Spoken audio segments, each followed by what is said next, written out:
Hi, everyone. From me, Brent Graham of goodforthegame.co.za. And you're welcome to this edition of the Handicap Rugby Chat that matters. It's Thursday night, 9 o'clock. We don't have any international rugby to talk about. We've got plenty of local rugby, both in New Zealand and South Africa.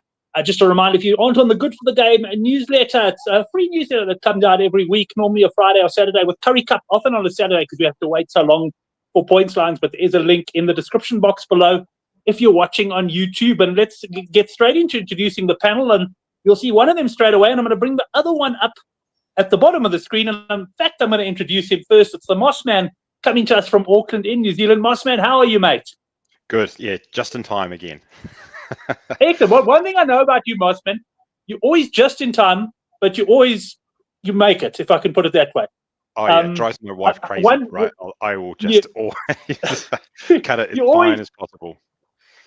Like, if you're the only guest on the show, I'm like, oh, God, is he going to make it? Is he going to make it? But he makes it. And the only time you didn't make it, you gave me good notice in advance. You had something on, and you were going to be 15 minutes late, and that was cool. Yeah. Oracle, on the other hand, I'm going to tell you, Nathan, is normally in the studio before me. And I get in, and I see he's already there. So, right. Oracle, welcome to you. Oracle, are you the kind of guy that turns up to the airport like 4 hours before the flight?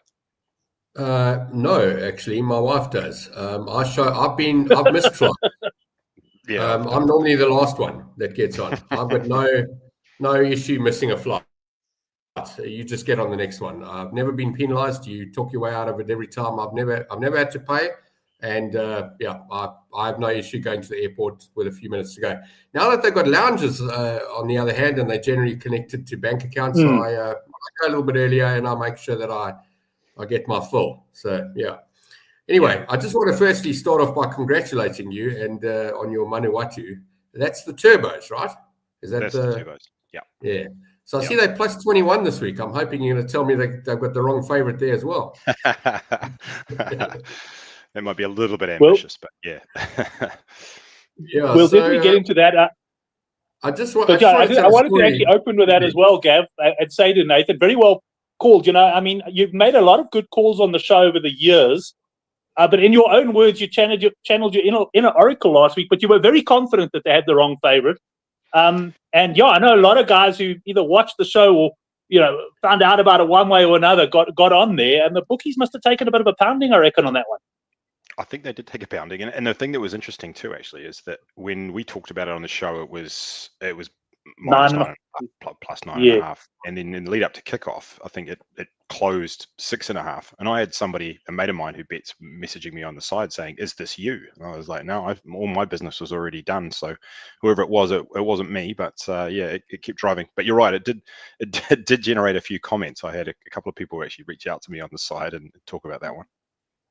And one other point that at halftime in the Bulls game, I thought I was going to get the same comments, but the second half they needed to win by exactly 25, and they won by exactly 25 and beat it.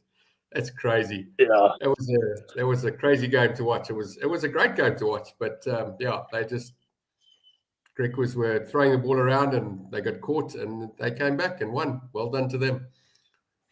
So, well, just to welcome, first of all, some of the guys in the live chat, Farid, Werner, Johan, and Stefan are in the chat there. And just one thing, Nathan, just going back to that one, I'd made a post early in the week on the forum with the opening, I would like to think the opening NPC handicaps. And when I went back, I actually saw there was even plus 15.5, obviously the initial call on that game. I mean, gee whiz, the bookies really, really did get that one very wrong. Let's hope there's more of that in our future. Yeah, I mean, it just goes to show, right, that it's just some guy somewhere with a spreadsheet looking at some numbers from last year, and that's 23-year-old sitting in Switzerland. He's good at maths, but that's about it. Well, he's probably not even that good at maths. Like, I mean, the truth is that if you're really good at maths, you're probably working in finance or doing something where you're making a lot of money. These guys are probably not earning a lot, and that's the result. Right, I just want to bring before, and Oracle, you obviously, I know last time you stayed on and listened, we're going to keep Nathan on at the start of the show because we're going to talk NPC, and then you and I will talk a bit of Currie Cup. But I just want to bring up a memory, Oracle. This is 3 years ago. It's going to obscure our pictures a little bit here. You, me, and the Undertaker, Henrik Swart, down in Cape Town, and you sent me that today. It popped up on your phone. I think it was actually in September, so almost 3 years ago, because I was down for Hilson's wedding. But what a great memory. We have to have a drink, the three of us, again sometime, eh? That's the last time I saw him, and I think it's the last time I saw you. Probably, yes. Because and for that matter, it's the first time I ever met Henrik, even after years of. And I mean, I guess we can be able to say this about Nathan as well. You know, like maybe one day we'll meet. It's probably going to take Nathan to come to South Africa. I don't know if I'll ever be able to come over to New Zealand. I'm pretty sure Nathan brings his wife over here after he gets another couple of turbo doubles at big numbers. He'll find a plane ticket and he'll come in. You've got a bed. You've got a bed to stay at my house, and I'm pretty sure you got one at Brent's house. So. Nice. That'd be awesome. Yeah, I appreciate it. Well, I guess the other thing is maybe we meet at the World Cup in the USA in, what is it, 2031 or whatever it is. That'll be a cracker. Yeah, that's actually a very good idea. You know, to plan something like that. On their blacklist. Excellent. Well, we'll get on to the week's sport. I just want to go up. I just quickly loaded the handicaps. I did a little bit of a comparison here on some of them. And Nathan, the first game. First of all, there was a game this morning. How did that go? I'm assuming there was a game this morning. I didn't see it. No, there wasn't. So there's the odd Thursday night game, but not this week. Okay, not every week. Okay. And the first game I've got here, Northland -3.5, and I've just noted here that when I first looked at it, was -1.5 against Southland. Yeah, I'd be very surprised if you're still seeing -3.5 because that number has been gone for a couple of days. Maybe you know what? Let me just go. I'm just going to go on Bet Exchanger. Maybe I didn't refresh the page. I just want to quickly go. Oh, now of course it's going slowly. Let me just have a look. Maybe my handicaps need to be taken. Yeah, because it was. It's 90. Let me just. If I think it's still 3.5 yet, Bet Exchange. Let me just. I'm going to refresh the page and just double check. But carry on. Talk about what do you have there? What do you have there handicap-wise? I mean, put it this way: if you can still get the -3.5, you should jump all over it. I've seen minus. I'll just double check this, but I'm pretty sure I saw a -8.5 pop up in at least one place. Yeah, I'm looking at a -8.5. Right. So that number has steamed big time, and so. So if you can get that number, go, maybe just pause the show, go grab it. I guess that's a very good number. I'm certainly logged in now. Well, I'll keep talking. While you're talking, I just want to pull up another bookmate, a couple more local bookies just to check if it's what the headline is elsewhere. But carry on with this game. Yeah, I mean, it's, as I said, you're right. It did open -1.5 in some spots, -2.5, but it's just keep progressing in that direction. So I think overnight the 6.5 was the best number I saw, and that's last night, and now 8.5, as I said. So I think quite rightly too. It's one of these slightly odd situations where I was against Northland last week. I was on Taranaki, but I came out of that game like oddly kind of impressed with Northland, despite them losing by 20, which is kind of what I expected. And the reason for that is that I think it's a really good Taranaki team, and they were playing quite well. And I think Northland were actually pretty resilient to come out of that, having only conceded 23 points, despite only scoring 3 themselves. So what my takeaway from it was that Northland actually aren't too bad, and they do have a little bit of a history, I think, over the last few years of being quite dogged and quite good defensively. I think a lot of other teams in that same spot, playing against a Taranaki team that were pretty rampant at times, I think there would be potential for other teams to kind of fly the white flag and kind of get smashed by 50, but not Northland. They kind of hung in the fight, and sort of didn't get me on the edge of my seat with my -15.5 bet. So I think so. Defensively, they thought they were good. They managed to kind of get out of jail a few times when they were under pressure in the red zone. And the other thing that probably doesn't reflect in having only scored 3 points was I thought Corey Evans at 13 was really good, and I think it probably better times ahead attack wise for them, especially they'll be at home. The North-South derby is kind of one of these kind of noteworthy games like in the calendar. And I think it's one that they will absolutely be targeting to win. And so that's why, as I said, if the 2.5 is out there, go grab it, because it should definitely be north of there. Sorry, what were you gonna say? Yeah, so while you've been chatting there, I have looked at a couple of local bookies, and they're 8.5. But And I hope I haven't done myself a disservice here. Bet Exchange, who I normally get the prices from, I thought maybe I hadn't refreshed. So I actually backed this. I took -3.5, 9 to 10, and the bet went through. So when I say I hope I haven't done myself a disservice, I hope they don't look at me and go, this Oakspeed, the story, try and limit me, because they are one of my favorite bookies to bet with. But everyone else, you're 100% right, it's 8.5. For whatever reason, Bet Exchange are still 3.5. So I'm imagining a couple of guys are logging on in South Africa as we speak and probably punishing them on that line. Yeah, they're asleep at the wheel there. Is Bet Exchange an actual exchange, or is it just a... No, it's just a book. It's a bookmaker. They actually started off, they're one of our oldest bookmakers. They started off purely with a couple of retail shops in South Africa. And they went online ages ago. So they are one of our oldest, but I'm not too sure where the exchange comes from, because it's not an exchange at all. It's a pure bookmaker. Okay, all right. Well, you've caught them with their pants down there, as I said. So so I think take that number. I'm not sure that the value is still there at 8.5. To be perfectly honest, yes. I would be leaving that one alone. But the other thing is that you probably aren't seeing points lines, but I know that it was kind of around 53.5, and then bumped up to 54.5, because I think there was earlier in the week anyway the potential of rain, and I think that potential is now gone. But I still think this is an unders game. I think Northland have been an unders team for a few years, because, as I said, I think they're quite good defensively. And so in a funny way, I'm quite happy that there is no weather, because I think it's probably going to drive that points line up, and I'm quite happy to play the under there. In fact, I think that's probably where the value is on this game. And I'm just going to actually bring up, because I've obviously got some of the prices here from Bet Exchange, but I just want to see if I click on there. It's not letting me bring the screen up, or is it? Oh, here we go. So I just want to bring up the the Bet Exchange screen there for those that can see.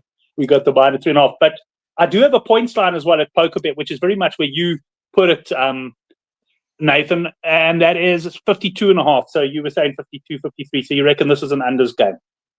Yeah, I mean, 52.5 is low. I mean, unless that's come down again overnight. It was, as I said, it was 53 and then went to 54. But I do think this is an unders game.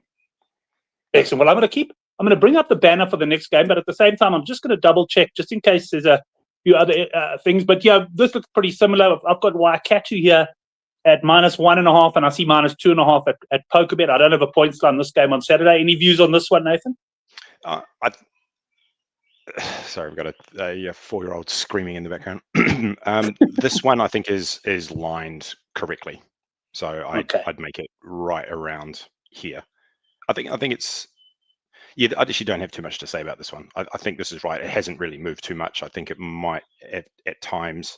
I think Wellington may have been a slight favourite. Yeah, actually, I'm probably wrong about that. So I think, long story short, I think this one's probably spot on. The bookies have got that one spot on. Another line that hasn't moved much since I first looked at it when I posted it on the forum. North Harbour +9.5 against the Taranaki Bulls.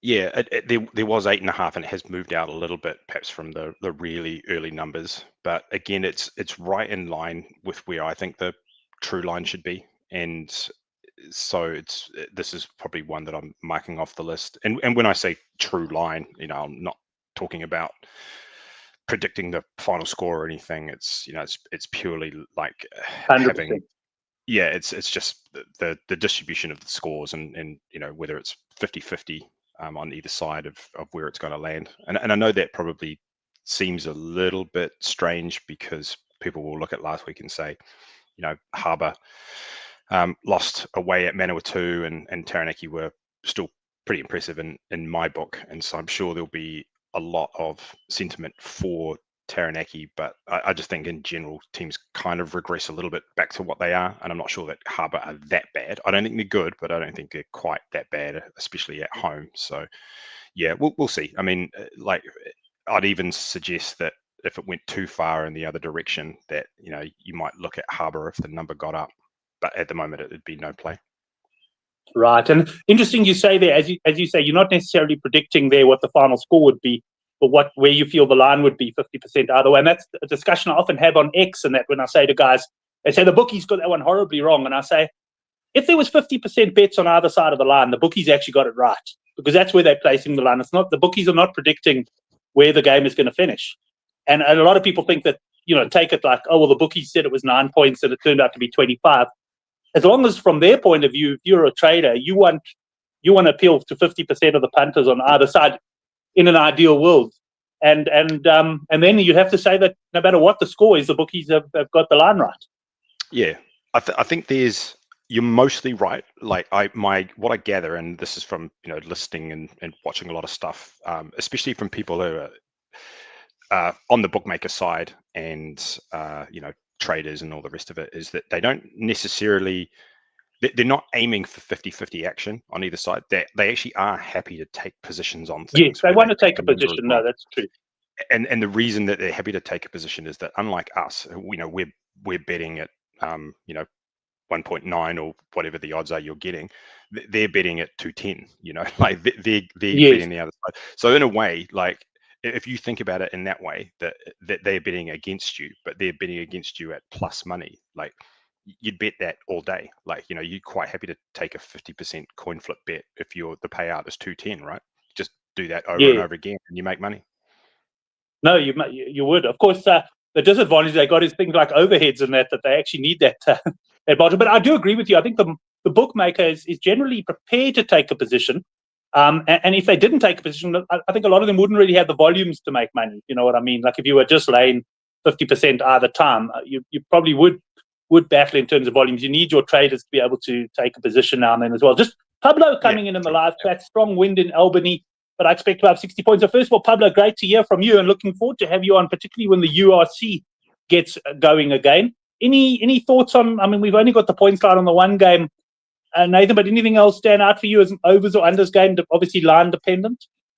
Yeah, I haven't had a close look at this one, but there is strong winds kind of across the country in general. I actually stayed out of total points last weekend just because I sort of needed at least a week of kind of data under the belt before looking too closely at things.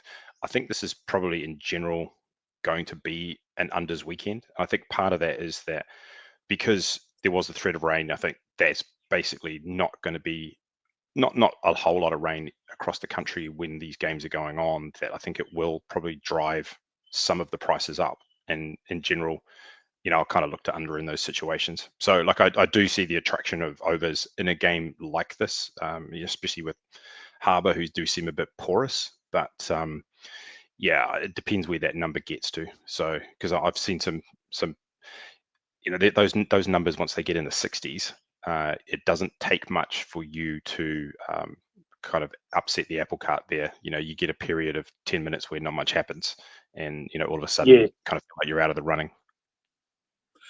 It's funny you say that. I never used to punt unders much, but these days I'm very often on the unders. And all I say to myself the whole time is like an early try, and all I keep on saying to myself, I want a quiet 10 minutes. I want a quiet 10 minutes. And then when I get to 10, I'll go, let's make it 15. But if you can just have that, if there's 10 minutes without scoring and the line's in the 60s, generally speaking, that line's coming under a bit of pressure. I agree with you there. And that's all you need and all you're asking for as a punter. I just want to, Fareed is obviously one of the guys I debate with on X sometimes about this. And Fareed, you're not necessarily wrong that the bookies are often wrong. I mean, when Manawatu was a great example last week. But in that particular case, you can bet that the bookies weren't laying any of them on minus. They were just laying the plus. So yes, they were wrong. And those opportunities, probably not many times as extreme as the one Nathan identified last week. Those opportunities do come up.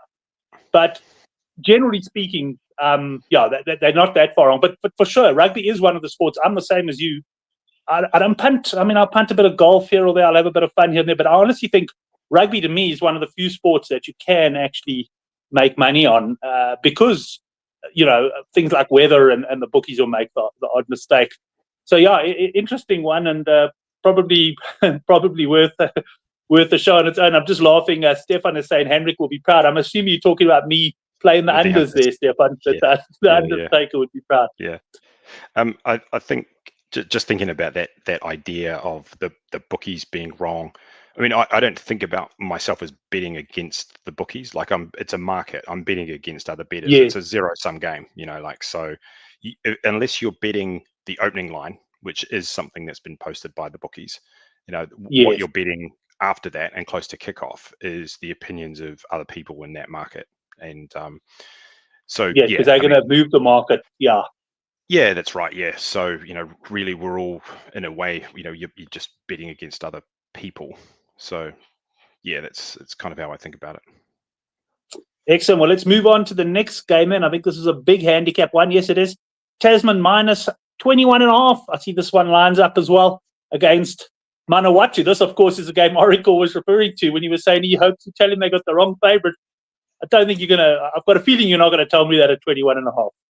No, they don't have the wrong favourite. But I do think that the value is on Manawatu here. There's some things that I don't like. So I think for the Manawatu side, Lau Mapi, who we talked about last week, who's excuse me, come back from Japan, which I think was a great signing for them. He's not playing this week, so that's a little bit of a negative. But I think in general with Tasman, they've got like an all-star backline, but I think I'm not particularly impressed with the tight five.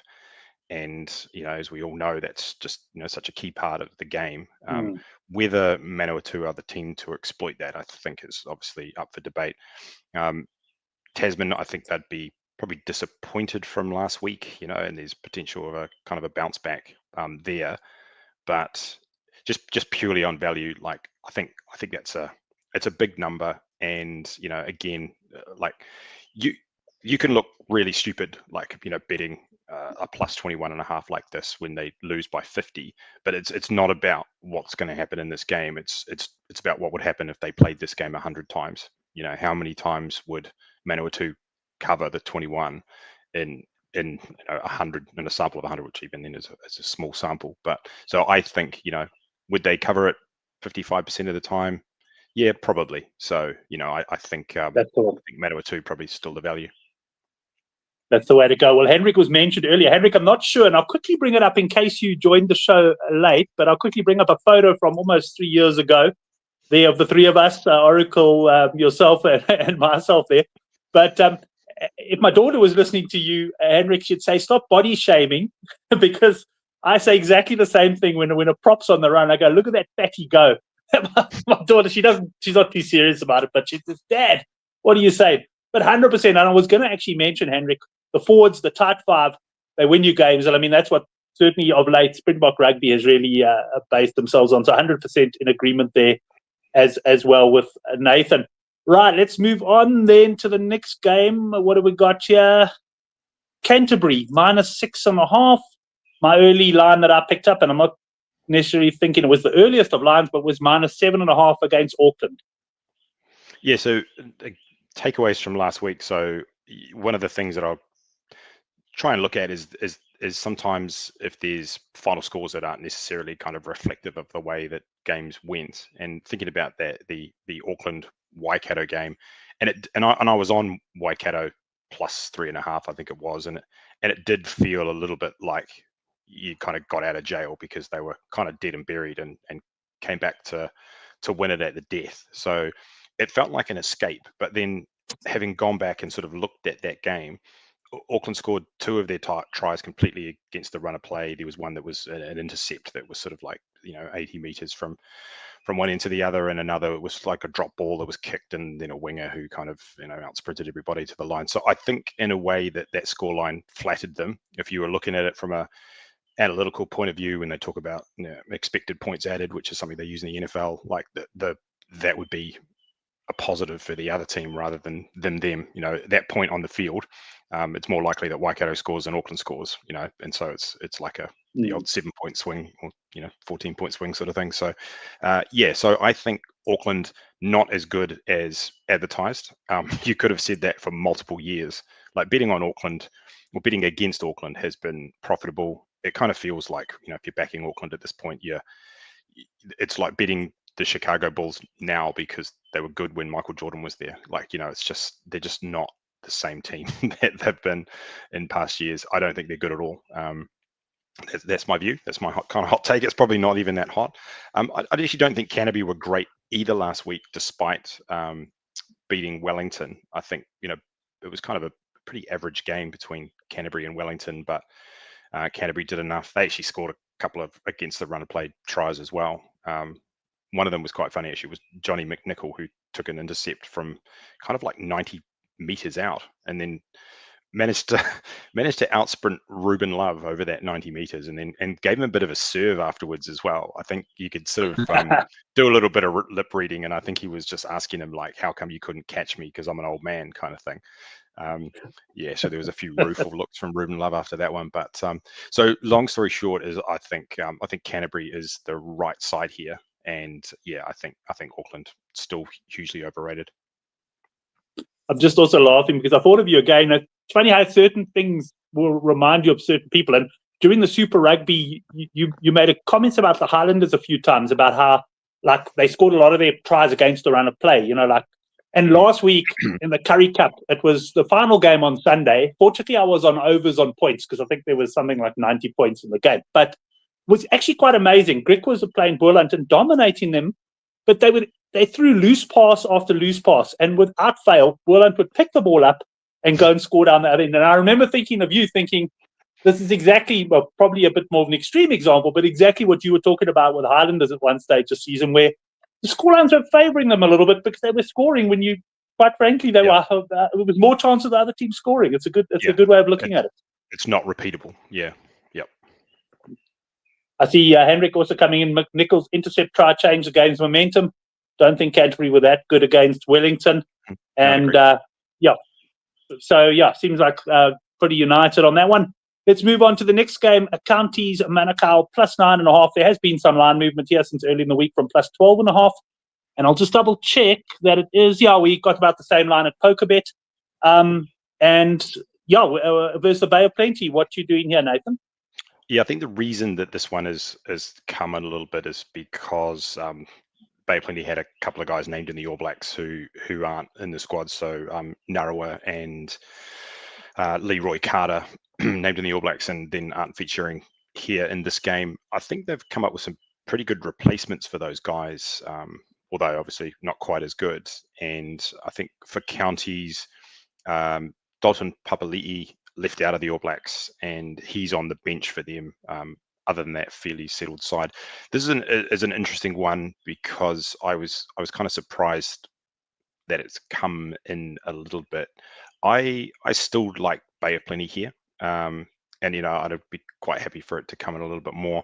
So despite I think the absences for Bay of Plenty, they actually have pretty good depth, and so I still kind of lean to them here.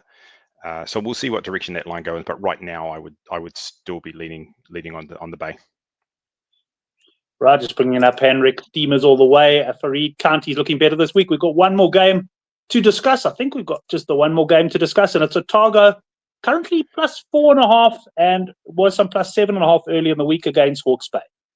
Yeah, just quickly on the previous game, I do think, because as talked about, there was sort of high winds potentially around the country. I haven't looked this morning because obviously with wind, it's quite a fluid situation. But I do think there's potential for that game to be an unders game as well. That Counties game, Counties Bay. Right, and just as we move into the next game, just any of the South African guys like Henrik watching the show. I did see something that we SuperSport haven't been televising these games, but if you can just let us know in the live chat if it's been televised. I gather Henrik, if it's not televised, is watching on a stream.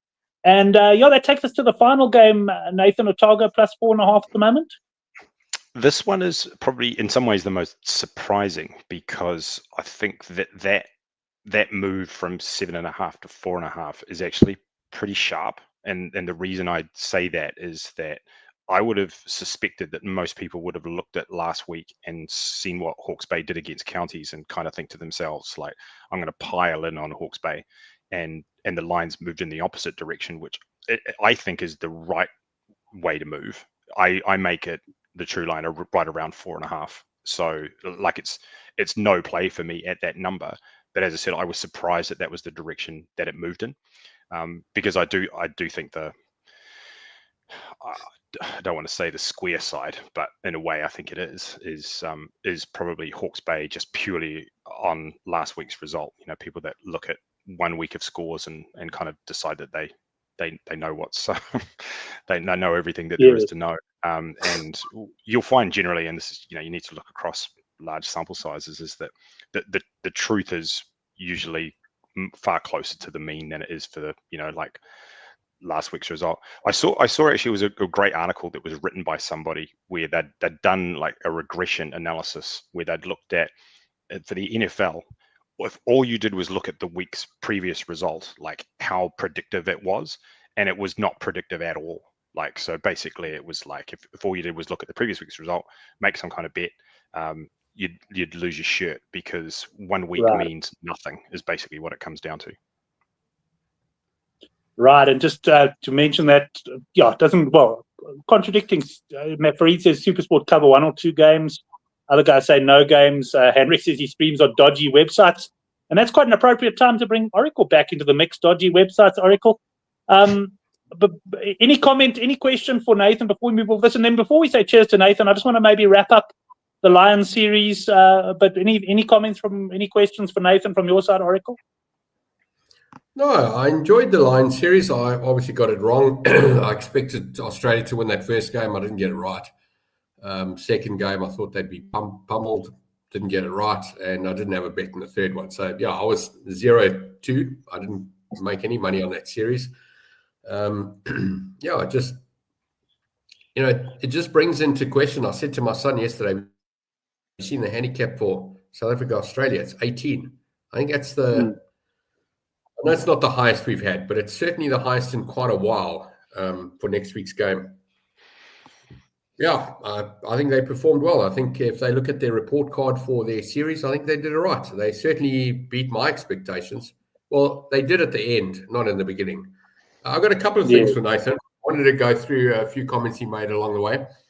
So you said you would happily take anything over even money on a coin flip. So there's a video by YouTuber called Veritasium. I don't know if you've ever come across him. South African guy. His parents are South African. He grew up in Australia and Canada. Go and watch that video if you've got some time. I'll share the link with Brent. You can pass it on to you. He was offering people $20 for 10 and $30 for 10. They still weren't taking it. They wouldn't take it.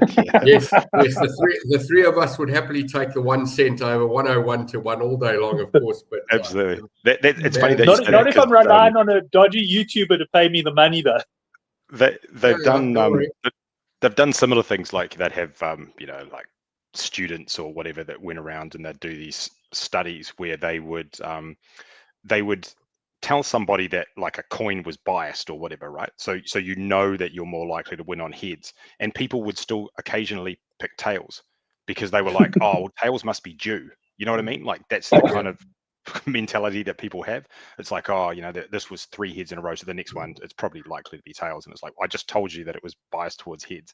You should never pick anything other than heads. Just keep going.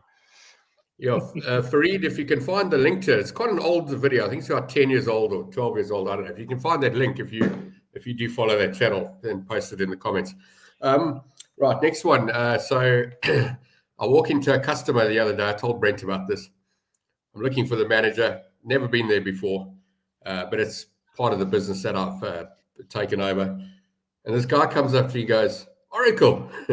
So I start chatting to him. I think he's the manager of the place. He's not. He's just having a glass of wine watching the cricket. The end of the India-England game a couple of days ago. So, nice to see. His name's Brad. Nice to meet people in public. I know Henrik, it was 3 years ago, but we live in the same town. You must give me a shout. Next one is bookies margin, right? So you were suggesting that they don't necessarily need to be having 50% on either side of the trade that comes in.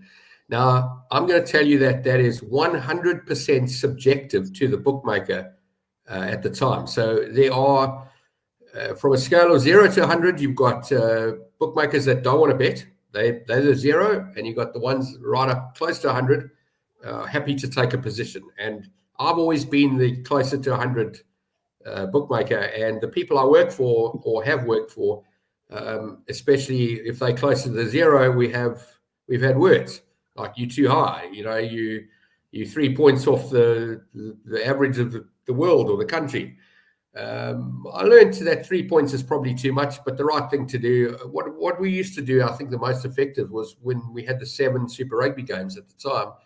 We'd go 1 game 2 points, pick a side you like, and then at 1 point and the other 4 or 5 at, just do what the market says. So you pick your line, but yeah, there's bookmakers out there that are happy to see a completely clean field sheets, especially in horse racing, where they label every horse and they win on every horse and they're not standing any. And then there's other guys who are happy to stand horses for R1 million.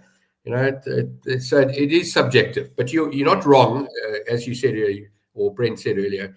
It's one of those things that, you're not wrong and you're not right.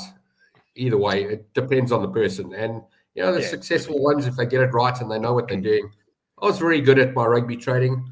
Obviously had big losses because I took big positions. And, then you're sitting there and they're going, you don't see one of my favorites was, you don't see the loss in your face. I said, well, the next game starts in 20 minutes. If I'm going to cry about it, then, I've got to be clear-minded for the next game coming up. But today, it's 23-year-olds in Switzerland with, I'm going to agree with you, very little maths knowledge, can't see the game, computer algorithms, they don't know anything, so it doesn't matter.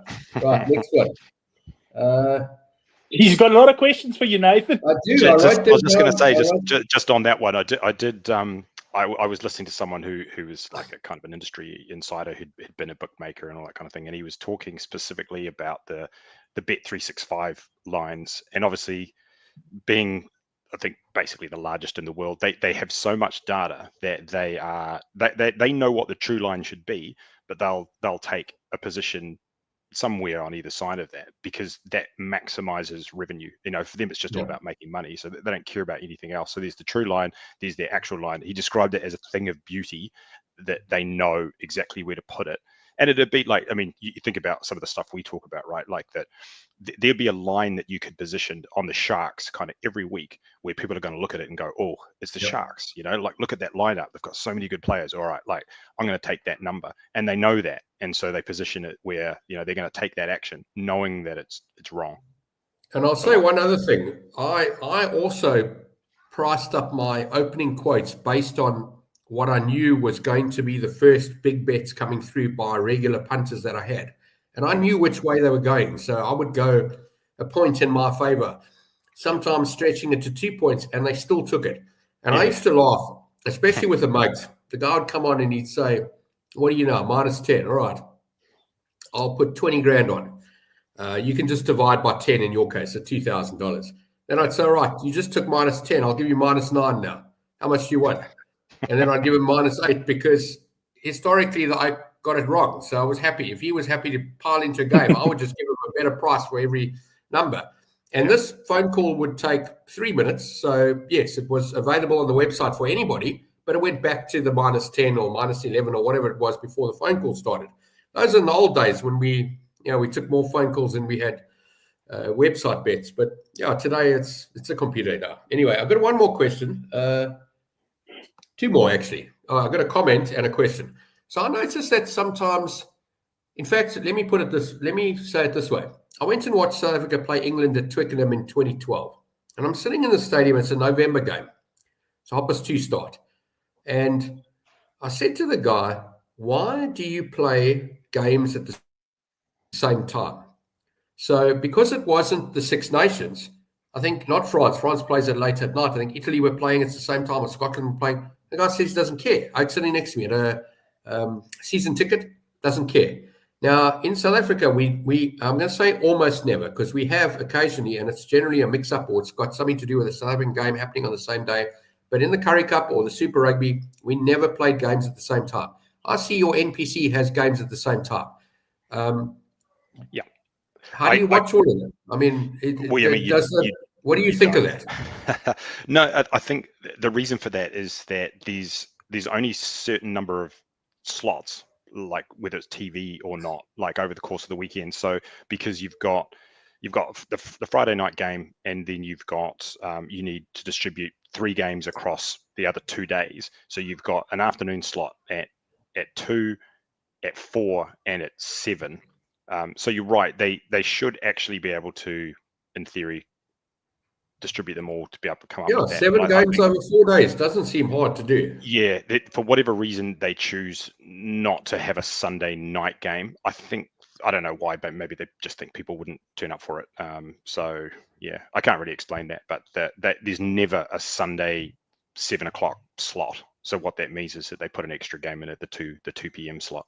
And I think in general, I think it's good that they have more afternoon games. It gets kids in. I think it's better to get, because what they've done, and this is probably since professional rugby's come in, is there's that shift to night games, and a lot of the times as a spectator, it's just a pain in the ass, and especially if you want to take kids, you can't take a kid, a little kid anyway, to a 7 p.m. game. So I think in general, it's a good thing.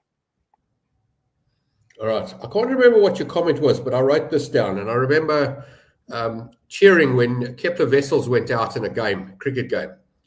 And my boss at the time said to me, but South Africa have lost a wicket. I said, but this is too slow at batting. He's actually bad for us.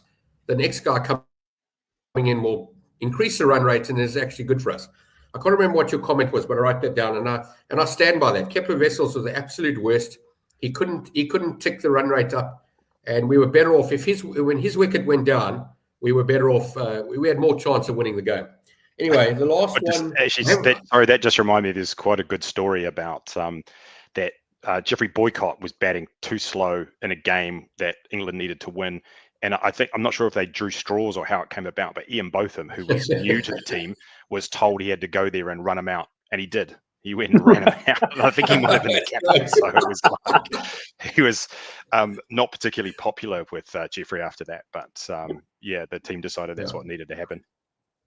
All right, I know. But I reckon we have to put up a betting. Yeah, we should put up if you were still at Boyles, we'd put up a betting voucher for the guy who can link your Kepler Wessels comment to whatever Nathan said early on in the show that triggered it in your mind, which you've now forgotten. That would be quite a good competition. A player not being there, and the handicap went up to something like that. Anyway, I was just having a look at your NPC, and I'm interested. I see there, and this is just mathematically wrong in my opinion, but anyway, there were 2. Okay. The newest club is Tasman, 19 years old. I didn't know that. I thought they were all 50, 60, 100 years, and I see some of them are 140, Wellington and Canterbury. So they obviously played each other for 5 years before the third team showed up. But Tasman. So there was a 13-team league going into the into this current format. Actually, no, because there's also the second. At one point in time, there were 3 divisions. Now it's just 2. There's the Heartland Championship, which is all the smaller teams, like the teams like South Canterbury, Mid Canterbury, Thames Valley. There's a whole bunch of them. Wanganui. I could name them all, but I won't. And Tasman is an amalgamation of 2 of the older unions. So if you go and have a look, I think it was Nelson Bays was one of them, and Marlborough, I think, was the other one. So they combined to make Tasman, and that's why Tasman's only 19 years old. But for a long time, there were 3 divisions, and there was promotion and relegation. So you'd get the likes of Southland and Northland and some of these other teams that would bounce between Div 1 and Div 2 and come up and down. And then, as they kind of moved to more professional, they just locked it down to 14 teams in the kind of biggest regions, and that's it. No more promotion relegation. All right, last comment before you go. This is based on this is I'm loving this because I'm just thinking Nathan probably told his wife, I'll be 20 minutes tonight. We're just running through the NPC games. But it's good chat. I'm just laughing. No, it's all good. I love it. So Brent, you told me the Sharks were playing in a smaller stadium this week, and I did a bit of research on it. And because you've been calling, just to mention, Gav, you've been calling for that, eh? Yes, big ups to Supersport, to Sharks for that matter, for anyone really, especially with his Currie last comment. Hendrik, you and I will sit around the fire, and the last comment will be at 6 o'clock in the morning. So there was a game, I think it was 2 years ago, Brent. The Bulls played the Lions at a school in Midrand, And that they did. That was full. I mean, it was full. I think it was great. And I think you look at these big stadiums we've got, we're wasting our time. Sharks are playing in a 6,500 seater stadium that was upgraded in the 2010 Soccer World Cup. So it was a training venue for the Soccer World Cup. And it's in Durban. It's south of Durban, probably about 20, 30 k's south of Durban. It's in Claremont, which is near New Germany, and Pinetown, for those who don't know Durban that well. It looks like a very nice ground. I shared a photo with Brent a little bit earlier. I don't know that that's going to help them in their performance, but it's certainly going to, I think it's the right thing to do. There might have been 3,000 or 4,000 people at their last couple of games. Even if they get 3,000 here, it's going to look better. And those 3,000 people were never going to to Kings Park. So I think it's a great idea. They need to take these games around. Sure enough, when it comes to semi-finals and final, go to the big stadiums at the business end of the tournament. But for these pool games, whatever you want to call them, I think it's important to take rugby to the people rather than expecting them to go. I mean, I remember going to Kings Park to watch a Currie Cup game a few years ago. The parking ticket was more expensive than the entrance ticket, which is stupid. So I don't know. Yeah, I think you did right. It's something that NPC actually does do from time to time and do reasonably well. So last week, for example, the Wellington Canterbury game was at Porirua, which is actually just up the road from Wellington, in the Jerry Collins Stadium, which is like a small ground. So yeah, I think that's a smart thing to do. And also, sorry, one. I know. The last point. They've got it. They don't do it in South Africa. I don't know why it is, but they play the Currie Cup games at the same time as the first team games are playing at school. You know, you have a 3:00 game. I hear Nathan saying it's nice the kids can go, but once your kids are in high school, you're sitting at the side of the field at your high school. You're not watching that game, so the target market can't go because the game's too early. That's my problem. And I mean, my kids' school was 40 k's from the Sharks Stadium when we were living in Durban. We couldn't get there in time.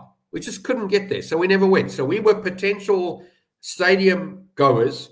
And we were never, ever, ever going to get there because the school game finished too late. And the kids have to sit in the stand with their blazers on in their full school kit. They're watching it because that's how rugby works in South Africa. If you're at a high school, it's a rugby school. Everybody sits and watches. And by the time you've driven out of that car park, it's 20 minutes since the game ended. You're never, ever going to go there. You're never going to make it. They don't work with each other. The first team games, in my opinion, should be earlier. They should be 12 o'clock, 1 o'clock. If there's 3 o'clock games in the region or 5 o'clock games in the region, they can still have daytime games. Why does the first team have to play at 4:30 in the afternoon or 4 o'clock? It doesn't make sense to me. That's why. Yeah, that's your final comment. No more comments. You're welcome. Your final comment. Nathan, run. I was going to say, I think our first 15 games generally kind of midday starts. I think for some of the bigger ones that might be on TV, it might start a little later. But I think midday is generally when the first 15 kicks off. Yeah, they played ridiculous times. Mm. Well, anyway, lads, we're going to get into Currie Cup now, so I'm going to give Nathan the opportunity to pop off. Nathan, it was great having you on the show. I think tomorrow when I send the newsletter out, I'll put a link in there to the start of the NPC chat, and I'll put a link to the start of the Currie Cup, and then I'll put a separate link for those who just want to catch up on some general chat. And I like to call it a cross-examination. But yeah, Nathan, great, man. Look, thanks. I've got my bet on the -3.5 there, so obviously, yes, I hope it arrives, and I hope the bookie doesn't notice it. It's not a very big bet, so I should be okay. But it was been great having you on the show, and we'll chat soon. Yeah, nice one. Good to talk. Excellent. Thanks, Nathan. Thanks, guys. See ya. Shot, Nathan. Thanks, man. It was great to have Nathan on there talking about, well, NPC to begin with, and then undergoing the cross-examination from the Oracle there. And Oracle, that leaves you and me. We're 49 minutes into the show, and we've only spoken about NPC bizarrely, but we've got 4 Currie Cup games to look forward to. I haven't had a chance to have a look much at the teams, although for the Currie Cup, I'm going to be honest, I'm a little bit like you, aside from the Lions games. I don't really know them that well. But let's run through the matches and see what you fancy, because we certainly, last week, I must say, it was a good one for me. I went 3 from 4 in the Currie Cup, and I had that 7-2 bet on Australia to win the dead rubber. But let's start off Friday. This is not Friday night. I just want to double check. This is, I think, it's in the Greek because it's tomorrow afternoon, 3 o'clock. So important for punters to note that, which means, and I haven't checked the weather, but we should have pretty perfect conditions for this one, I would imagine. Just if I can compare Joburg weather at the moment, a bit windy, a little bit of rain this morning, but generally speaking, conditions will be hard. I know Kimberley is far away, but does tend to have similar conditions. Gav, what do you think here? We got Griquas -6.5 against Western Province. There's a digit missing. I think this Griquas team thumped them. I'm not joking. This could be 30. This Western Province team has been. If Western Province had to play, I think if we look at the two best and the two worst, if Western Province had to play the Sharks, I'm going to tell you I can't pick a winner. And if the Bulls play the Lions, I'm probably thinking the Bulls edge it. It's just one of those Currie Cups where you've got the top and the bottom and you've got 4 teams in the middle. Western Province have been so rubbish. I know they're putting in some under 20 players here. I don't think it's good enough. This Griquas, listen, Brent, you messaged me on Sunday afternoon. I'm watching the game. I was watching that game against Boland. It was a decent crowd. I think they'll get a decent crowd on Friday afternoon. I've got to guess that Kimberley's like me on retirement phase 1, and they stop at 12 o'clock. And that stadium should be quite full at 3 o'clock on a Friday. I don't know. I'm a minus punter. And I think I was expecting this to be 12 or 15 points. I really do. I think this was 6 is not enough here. And I still remember the days when Western Province had a good team and they went to Kimberley. They were -6 against an average Griquas team. And I would take the plus every time. I think the Griquas are the right team to back here. They've got the crowd. They've got a decent crowd. And that stadium's difficult to play in. I don't know. I don't think. I know. I'm a minus punter here all day long. When I get to 15 points, I'm going to start thinking about it. But at 6, I'm not thinking. I'm punting. And yeah, I'll be interested to see points. I'm expecting bookies to come out pretty close. I would say high 60s are going to come out in this game. Anything in the low 60s, I'd probably be going overs. Take Province points. Don't even take the Gates points. Take Griquas points. Province unlikely to score much here. Right, let's. I do know. I'm just looking at. I do know. So, Griquas is not convincing, says Fareed. Griquas overs points, which is what you said now, Oracle. Fareed reckons Province can score some points. Interesting. 3 o'clock Friday, I should be able to watch this game. Oracle, I'm sure you'll be able to as well. I am absolutely watching it. And then let's move on to Saturday. This game is taking place 3 o'clock, so 24 hours later on Saturday. I'm not saying there are no teams out. I haven't been able to find them yet. I had a quick look before the show. And here we got the Bulls -27.5 from -25.5 against the Pumas. Now, the Bulls have swept all before them in the opening weeks. But, it's going to be interesting because the Pumas are, they've been known to give the Bulls a bit of problems over the years. What do you think about this handicap?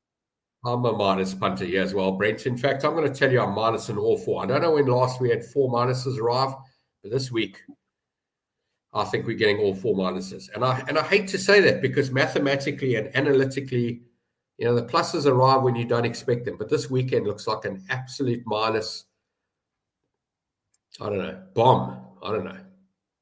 Yeah, one thing for sure, I actually kept the games, all of which went about 2-3 points. But this one I got wrong. I kept it -20, and the handicap came out 25.5, and now it's gone 27.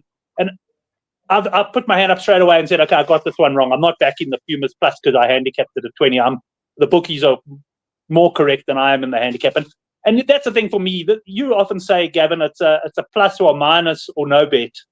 And for me, this is a minus or no bet. I can't back against the Bulls the way they're playing at the moment. So last week I said this about the Bulls against the Sharks. And, 3 minutes in, I'm not even joking, 3 minutes into that game, I'm going, this is ridiculous. This can be a lot. This is not 20. And what was it? 64-0. Bulls can win this game by. They're not going to win 2-0. The Pumas will score a few points, but honestly, 27. This is closer to 40, 45. I think 30. This is one of those games where you find the alternative handicap. So whatever you were going to do on the minus at 27 or 25 or even 22.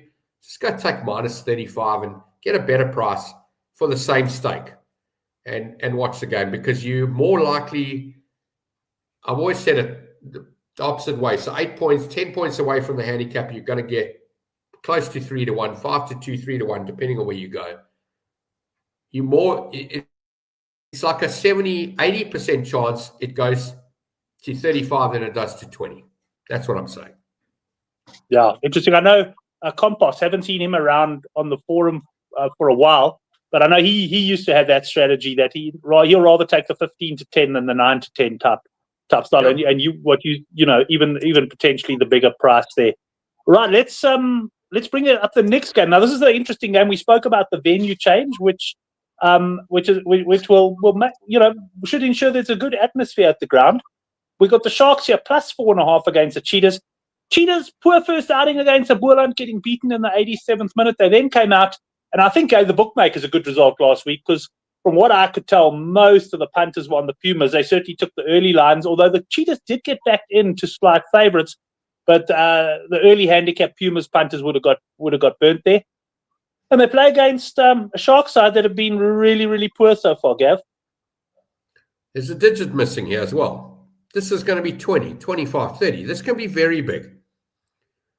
In fact, if we go Cheetahs versus Bulls here, Cheetahs versus Griquas, mythical bet. I don't know who wins. Mythical bet. They can both win by 25 here. I mean, this can be 25 all here. I don't understand. This is an algorithm handicap that's come out of the system. No bookmaker with his brain half Johan's agreeing with you correctly here is going to price up Sharks plus 4. They've all got these limits. Like Henrik can't get 250 rand on. Fortunately, Henrik, I can get 500 on a game, 700 in some cases. I'm happy. I'm all over this minus. I think this is ridiculous. I think they got this way wrong. They're not even close to right here. Not even close. And Sugar Ray, what did they call it? The Sugar Ray Zulu Stadium in Claremont, south of Durban. They'll get this. They'll get there for 4,000 to 6,000 people. I don't know. 20% of them might be wearing a Shark shirt. 3% will still be wearing one after the game. This is race over. This is ridiculous. Well, we've got a big handicap in the next game. Cavaliers plus 17.5 against the Lions. And the first question is, Gavin, will you be at the ground? I was going to go, but my son's got a 21st in Stellenbosch on Sunday lunch, and I really wanted to go with him. So I'm not going to go to this game. I wanted to, but I'm not going to go. But I believe the Cavaliers will still be in this tournament next year. So I'll go and watch that game. I know it's a single. I'm hoping they go back to a double system. I will be watching it. I'm going to tell you, I did make the comment, all minuses are going to arrive. Sorry. In this case, I actually don't think the minus will arrive. It could. This handicap's probably well set. I do think, though, that the Cavaliers are good for this 17.5. If they do lose this, it won't be by much more. So this game, I'm going to wait and watch a little bit. But provisionally, early on, I'm a plus punter here. Will they win the game? No, I don't think they will, but they'll come close. I think this is closer to 10 or 12. Sorry, I do apologize. I know I said all minuses. I completely forgot about this fixture. I don't know why I said that, but that's not how I'm betting. I'm a plus punter here. Yeah, I agree. Fareed, they absolutely could, but they're not running away with it. If the Lions win this, it's less than 22. It's just one more try, and that's all. I mean, last week I lost on the was it the number 15, the fullback, not running out of time. There's a number of things, but the Griquas also missed a few kicks. It was a great game to watch. I'm not humbling over that. Are there any you want to take a bet? 500? Do you remember who you lost 500 to last week? Do you remember that guy? Yes, you. Thank you. Yes. I know. Do you want? But it was close, Gab. I mean, we were 8 points. It was a conversion in the end. It was a conversion, and at halftime, but we both said at halftime we were messaging each other. Yeah. Even though I was 15 points behind, we both said this handicap could still arrive, because that's the sort of game it was, eh? Yeah, absolutely. That exactly. I said to you minus 15 was alive in both games. Interesting. No, exactly. Just interesting from Henrik there. He's saying no rain on Sunday. So if you look at the forecast, it'll look good. But there's quite a lot of rain on that doesn't drain well. So it'll be interesting to see what the bookies come out with, because I'm expecting, look, they came out 63.5 on Sunday. I popped on that, and I popped it on the Good for the Game, on the preview, on the blog, and all the rest of it. And eventually, I think it started like 65.5, 66.5. But I'm saying, I think the bookies going to, if there's no rain on Sunday, Henrik, they're going to come out around 70. And then the question we got to ask is, if the field is going to be wet, then you might want to look at the unders. Just the other comment I want to make on Boerland last week. They scored so many tries against the run of play, which, I mean, credit to them. They did very well to score those tries. But I felt that they were shunted in the scrums. They were really under pressure. And I think a team like the Lions has that ability probably to be a little bit stronger on defense than was it the Griquas last week. So, yeah, going to be a very interesting game. This. I'll certainly be waiting for that points line to see what happens. Johan Esthuizen saying Lions to win narrowly, maybe 1-7. And Peter Paul asking, but I'm going to bring up Peter Paul's question after Gavin's made his final comments on this game. Gav, anything to close off on? Yeah, I'm going to say that the Lions are a better team. There's no doubt about that. I just think that this stadium will be full. We've seen it already. It'll be full. And it's still early in the competition. So these part-timers, you could call them, I mean, I don't know how fit they are compared to URC teams or Super Rugby teams. It's still early. They've got the fitness. When we're talking about game 7 or game 6 or even game 5, that's when the fitness will start to drain. And then, if the Lions are to come here in the last game, sure, they could win by 40, 45, whatever it is. I just think it's a little bit tight. Oaks are still fit. They've got a big crowd. They've got a victory. They're in this competition. They're not out of this competition. They're in this competition. There's enough motivation for them to play. If they bottom of the log, like the Sharks are going to get beaten this weekend. That's 3 out of 7. How motivated are those Oaks to take the field the next week? This is important in a competition like this. We're dealing with youngsters with mental issues, these Zoomers, these young kids, these young millennials. They don't know what life was like 20 years ago. These are kids, man. This is big time for them. This is all in the head. I think Boerland have got it, and if they lose this game narrowly, like I think it was Johan earlier, 1-7. I think they've got another big week ahead of them next week. I can't see them getting thumped here. This is not a thumping. Can they beat the 17? Sure, it could be 18, 19, 20. Of course it can. I just don't think so. I think Boerland plus arrives here. I think it'll be closer than people think. All right. Well, here's the question I was going to bring up. Peter Paul saying, Henrik Spot, when you're coming on the show again, and Henrik saying he will come on again in the future. I know Henrik, when he did take a break, when he did say he couldn't, he had a job change, and he says he just doesn't have the time to study as he normally does. And that's a good point. I also seen Henrik on commenting on some of the shows that he's getting very much back into his rugby punting there. But Gav, that brings us to the end of the show. Your standout bet for the week, if you had to have a look at, I suppose, Currie Cup for you, or what would your standout be? I don't know which one it is between Griquas minus and Cheetahs minus. So I'm actually going to suggest the double at 28-10, and that's my call for the week. Those are the two. If you want to chuck on the Bulls minus, chuck it on. If you want to chuck on the Boerland plus, chuck it on. But honestly, Griquas minus and Cheetahs minus for me. That double at, yeah. Go a point either way, anything from 5-2 to 7-2, whatever you decide to go, wherever you bet. Round about 3-1 or just under 3-1. That's the play for me. That'll be my bet, and I'll get involved in the Boerland game on Sunday. And the Bulls, I'll probably take a minus, but I'm not going to include it with the other two. It'll just be a small one. Johannes coming in with his week.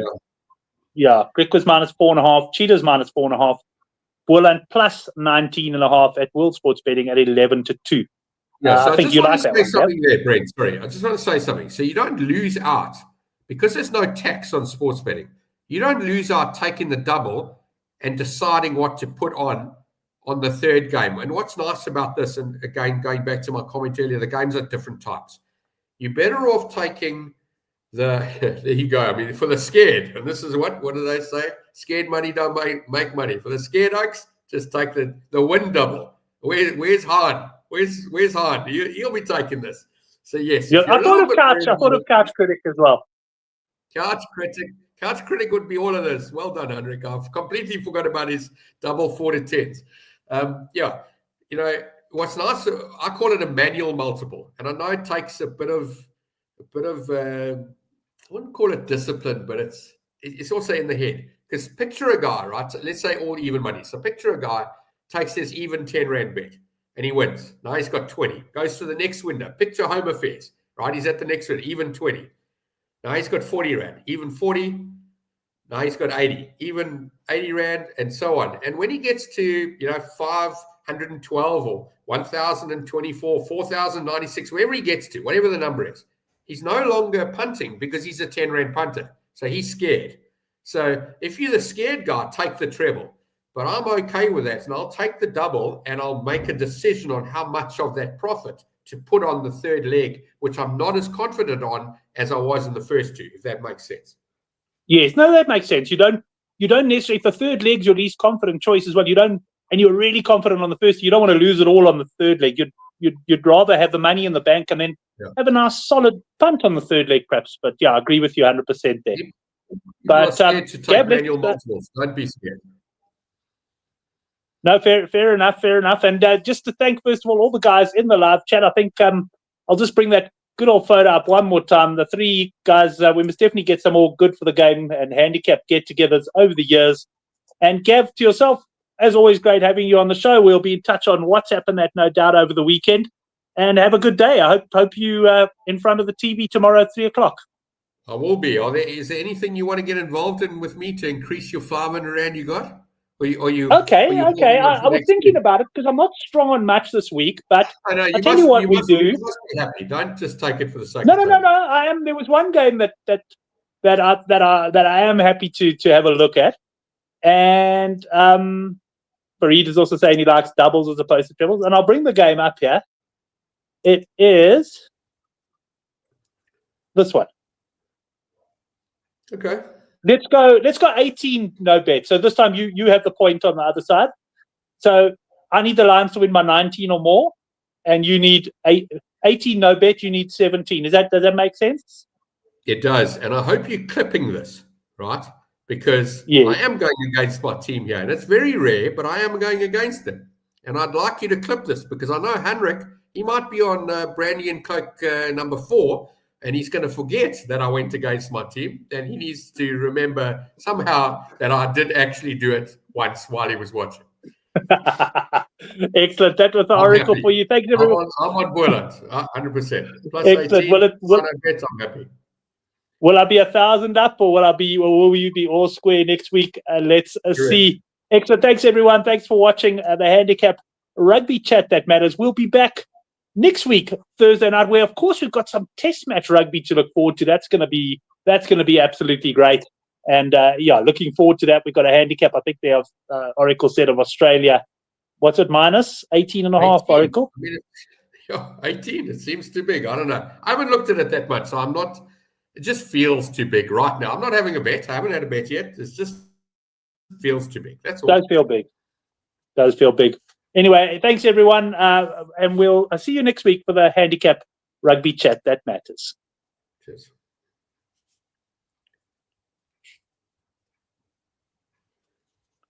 And I'm trying to end the stream. And 44, 45, 46, 47. It should end now. My Wi-Fi is a bit buggered up there. There we go. We still live? No? I'll never forget the one time Chris Rowe was on Gab. While we still live. Yes, he told me. He said the Oaks were talking for 20 minutes after. Yeah. And then, you know when that was? That was when I was, coincidentally, that's when I was in Cape Town staying at